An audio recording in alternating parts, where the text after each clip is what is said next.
তো বন্ধুরা, এই মুহূর্তে পশ্চিমবঙ্গে যে ঝড় বৃষ্টি চলছে, সেই ঝড় বৃষ্টি আর মোটামুটি 2 দিনের মতো চলবে।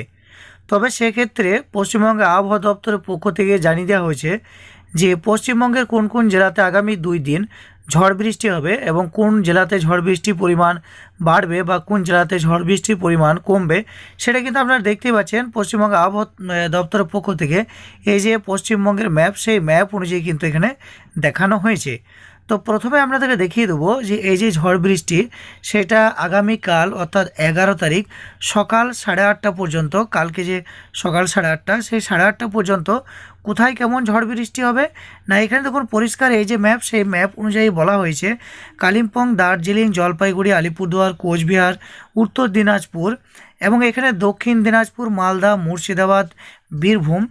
এরপরে যেমন রয়েছে পূর্ব বর্ধমান, পশ্চিম বর্ধমান, বাঁকুড়া, হুগলি, হাওড়া, পশ্চিম মেদিনীপুর, ঝাড়গ্রাম, পুরুলিয়া। এই সমস্ত যে জেলা, অর্থাৎ এখানে পশ্চিমবঙ্গের ম্যাপে যে সমস্ত জেলার কালারটা একটু আকাশি টাইপের আছে, আপনারা দেখতে পাচ্ছেন এই যে কালারটা একটু আকাশি টাইপের, এইসব জায়গাতে কত পার্সেন্ট বৃষ্টি হবে আগামীকাল সকাল 8:30 পর্যন্ত, না 51 থেকে 75% বৃষ্টি হওয়ার সম্ভাবনা কিন্তু এখানে রয়েছে। তবে এই ম্যাপে যেটা একদম পুরো নীল কালার আছে, যেমন নদিয়া, উত্তর 24 পরগনা, কলকাতা, দক্ষিণ 24 পরগনা এবং পশ্চিম মেদিনীপুর, এই যে 5 থেকে 6টি জেলা রয়েছে, এটা দেখুন একদম নীল কালার করা হয়েছে। তার মানে 76 থেকে 100% এখানে বৃষ্টির সম্ভাবনা রয়েছে আগামীকাল সকাল 8:30 পর্যন্ত। তবে আর একটা ম্যাপ এখানে প্রকাশ করা হয়েছে আবহাওয়া দপ্তরের পক্ষ থেকে, সেখানেও দেখুন বলা হয়েছে যে উত্তরবঙ্গের এই যে জেলা রয়েছে দার্জিলিং, কালিম্পং, জলপাইগুড়ি, আলিপুরদুয়ার, কোচবিহার, উত্তর দিনাজপুর, দক্ষিণ দিনাজপুর, মালদা, এই যে উত্তরবঙ্গে যে জেলাগুলি রয়েছে, এগুলিকে কিন্তু হলুদ সতর্কতা এখানে জারি করা হয়েছে। এবং এখানে বলা হয়েছে দেখুন যে বজ্র বিদ্যুৎ সহ বৃষ্টি হবে কালকে সকাল 8:30 পর্যন্ত এই সমস্ত জেলাতে, যে জেলাগুলির নাম আমি বললাম। এবং সঙ্গে কিন্তু 30 থেকে 40 কিলোমিটার বেগে ঝোড়ো হাওয়া বইবে। তবে পশ্চিমবঙ্গের যে জেলাগুলিকে একদম কমলা কালারে দেখানো হয়েছে, অর্থাৎ কমলা সতর্কতা এখানে বলা যেতে পারে, সেই সমস্ত জেলাতেও ঝড় বৃষ্টি রয়েছে আগামীকাল সকাল 8:30 পর্যন্ত। এবং এই সমস্ত জেলাতেও ঝড়ের পরিমাণ 50 থেকে 60 কিলোমিটার বেগে ঝড়ো হাওয়া বইবে।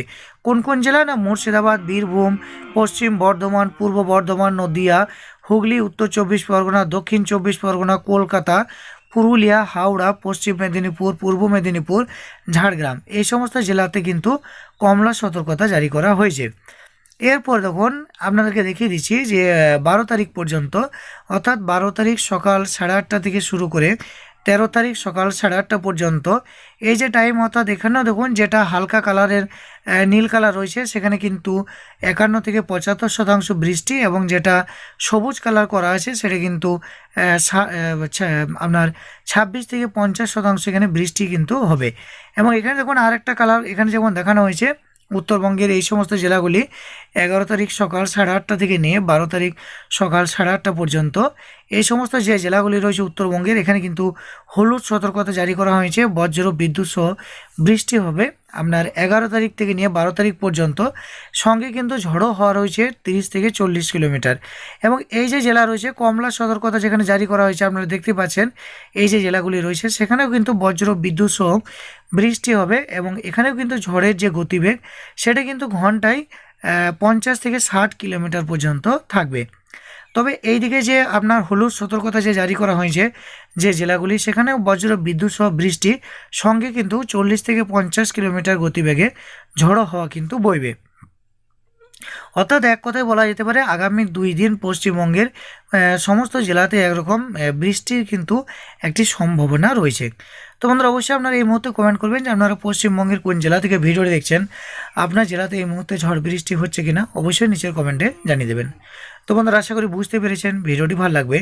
ভিডিওটি দেখে আপনি যদি কিছুটা হলেও উপকৃত হন, তাহলে অবশ্যই ভিডিও নিচে একটি লাইক করে ভিডিওটি জনস্বার্থে সকলের মধ্যে শেয়ার করবেন। এবং এই চ্যানেল থেকে আগামীতে এই ধরনের গুরুত্বপূর্ণ তথ্য পেতে অবশ্যই চ্যানেলটিকে সাবস্ক্রাইব করে পাশের বেল আইকনে প্রেস করে নোটিফিকেশানটা অল করে দেবেন।